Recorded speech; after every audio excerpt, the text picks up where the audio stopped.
time has come. Everyone is waiting and anticipating for this moment. The administration is almost on its way out the door. Everyone is really excited. The most transformative, most ridiculous past 4 years that I have to say of my entire life. Between the laws, the conflicts, and everything in between. Just can't believe we got to this point, but hey, this is what voting sometimes will get us, and this is why we voted our way out of it. We tried something different, and it didn't work for most American people, and this is why we're trying to head back on the right path. But this man here, we will remember him for blank. You can fill in the rest. For myself, I will say that he was probably the most destructive president that we've ever had in our history.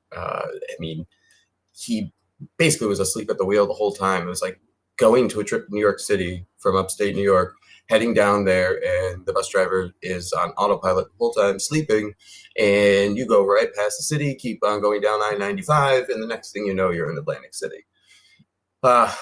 And they haven't been a good job driving it either, the people behind him. It's just one thing after another, and then on top of it too, the amount of credit that they're now taking for some of their actions, such as what's going on with Israel, Hamas, and the ceasefire.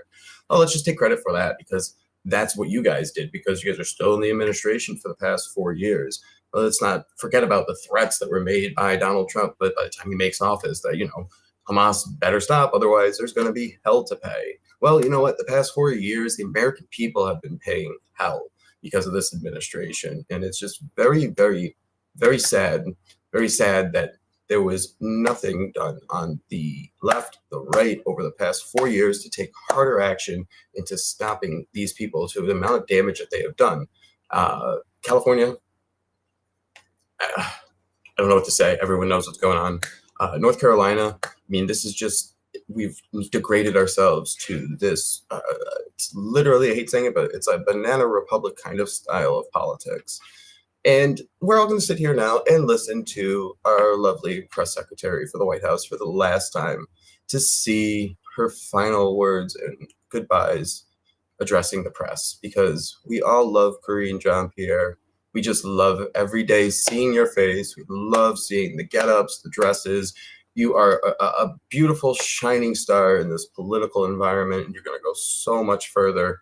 The way you articulate yourself, your response to all of the questions, and knowing all of the facts, for all of the days and all the press briefings, thank you so much. Just thank you. And I cannot wait to see you on one of the mainstream platforms trying to report on Donald Trump over the next 4 years and blah, blah, blah, blah.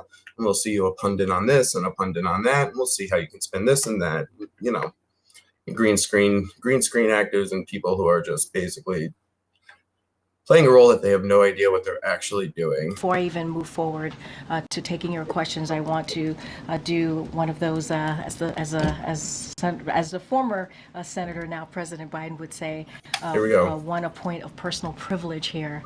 Today is the 537th briefing of the Biden-Harris administration.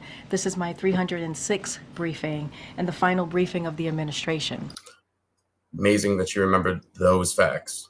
Out of all the facts that she has to remember every single time, in all of those briefings, the 365 briefings she's been into, in the 500 and some odd days, as she said, all those numbers, first time she's actually remembered solid facts to give to the press. Congratulations. So she's doing something right so far.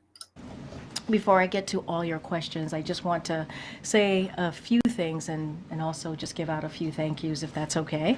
You're welcome. So we had the first briefing of this administration on Inauguration Day, because President Joe Biden wanted to make clear the importance of daily press briefings and the vital role that the press plays in our democracy. President Biden believed in returning the norm of regular briefings and communicating to all of you and the American people about what we are doing and why it was important. Those regular briefings and why it's important to shut down the media, make sure that the narrative is only one way, and to make sure that there is deny, depose, and make sure that everything is just on their written agenda. And if it's not, we don't know what you're talking about. I don't know what you're talking. I just start laughing and calling people crazy. Peter Ducey is probably the best one to really give the best example too. Every time that he would call her out on something, it was, well, that's really not 100% true. He'll give a fact, and the next thing you know, she'll be like, well, that doesn't seem like that's really, well, this is a direct quote from the president. Oh, well, the president must have said something like that, but that's not what his focus is on now. And, he's in the best shape and the best time of his, he's doing the best job he's doing possible. The president and all of us in Great this pick. administration understand that a free press is a cornerstone of our nation. It wasn't the past And 4 that years. the job you do questioning Just making leaders all these notes. and holding the powerful accountable is important. And as I said during my first briefing when I took over this role, we might not see eye to eye here in this room. Definitely all of didn't the see time, eye to eye. and that is okay. The give and take that happens here is incredibly healthy, and it is part of our democracy. I have been honored to partake in it with all of you. Well, most of the time I've been honored to take it. Crickets. I hear crickets. No one is laughing. Okay. The reason why no one is laughing is because of the fact that you gave them hell over the past 4 years to get an honest answer on what the heck is going on behind the closed doors of the White House. The lack of transparency, the lack of the press and the media being informed on what is actually going on is the truth, and you're still doing it. This is your last bow. Just get a little punch-drunk honesty going on, just a little bit of love for the country. But in all seriousness, Here we go, seriousness.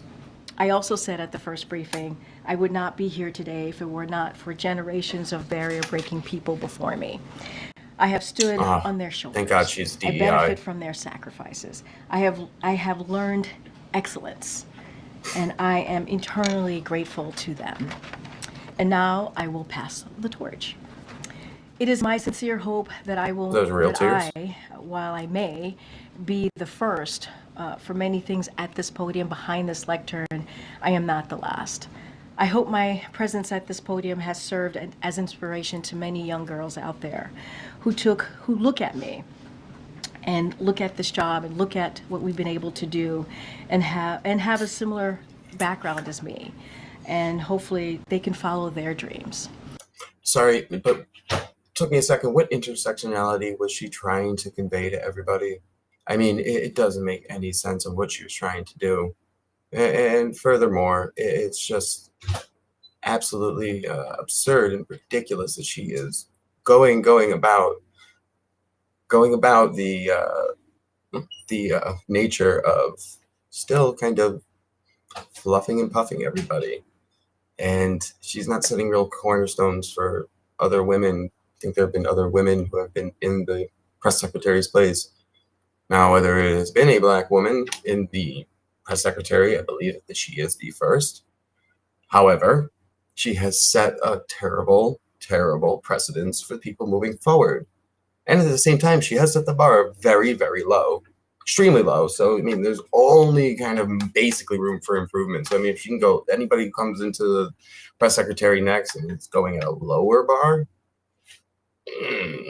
really running into some issues. But I don't think we're going to have that moving forward with the change of administration and the DEI kind of hopefully going away into the background. But this is this farewell and goodbye for her. And never give up. And I'm going to miss this. I'm going to miss sometimes watching these if you put your heart and mind roasts and be passionate about it, no matter how many barriers you may need to overcome. Progress is not always a straight line, but we all must do our part. In the words of Dr. Martin Luther King Jr., whose birthday is indeed today, bend it towards justice and pay it forward. He'd be shaking his I hope that effing head right now. And many barrier-breaking colleagues in this administration have played a small role in doing just that. Standing here and having served in this role for this administration and this president has truly been Content the honor of a our lifetime. character, not One I the am color grateful of for and I our will never skin. forget. But it is a job I could never have done alone. And so finally, I do want to say a few thank yous to a few people in this room that I've gotten the pleasure to work with. I want to start off by thanking the best team in the business: Emily, Andrew, Kelly, Robin, Angelo, Jeremy, Sonia, Chloe, Jacob, Chris, She has a team. All of you to blame for failure then. I don't know if she's trying to pass the buck over, so it's not all on her for her terrible and blissful job performance over the past couple of years. But dang, let me just throw everyone else under the bus with me. Even though I can guarantee you in her head she thinks she's done 100% the most bang up job possible. I really think that a lot of these people believe what they're saying constantly. I You're simply the just best. And thank you so much for ramming having them my and throwing back them and doing off the this cliff with job and you. having the president's back. I'll make sure and you doing never it have so a job well. again. Truly I'll the make sure you best. won't ever get You work hired. tirelessly, passionately, That's with what I'm getting utmost out of that. professionalism. That You wasn't serve the professional. president and this nation well. I am proud to call you all my friends and colleagues. None of this would be possible without all of you. I also want to acknowledge some of the former team members who are with us today. And roll them under the bus spread as well. about here in the back. And you know, as you all know, many of them left to continue to do some impressive work outside and obviously continue to do some work within the administration. McDonald's, Burger King, Dairy Queen, you name it. Heard one's a Jack in the Box. Carl's Jr., actually, there's two of them. Well, this can keep going on and on. I think maybe she's going to have to start looking at those places as well. I heard Donald Trump's actually buying a McDonald's soon, so right outside the Capitol. So she can probably apply, or Kamala Harris might go for a manager job. She's got the background, you know, great background. But we're going to miss them all. We're going to miss this comedy hour, you know, and I'm going to miss the roasting of this. But we need to get back on track because I think our past 4 years of having a public display of just, I don't know, Monty Python style kind of running of government, where it was just so theatrical and just everyone was, what? You're doing what now? And we're because of what? It just, I'll miss his face, but things got to change. Everyone, don't forget to watch this beautiful breakdown of tonight's farewell address for Joe Biden. If you want, we could just go ahead and take a round of placing some bets in regards to this. How long will he make it through the whole speech? Will it be teleprompted? Or will there be any stutters? How many stutters will there be? But it should be interesting. And it's a good farewell and goodbye. And I'm excited for the new administration. And that's going to be about it for right now. There will be another segment later today, or this evening, I should say. And I hope you all enjoy the rest of your day. Be safe out there. We'll talk.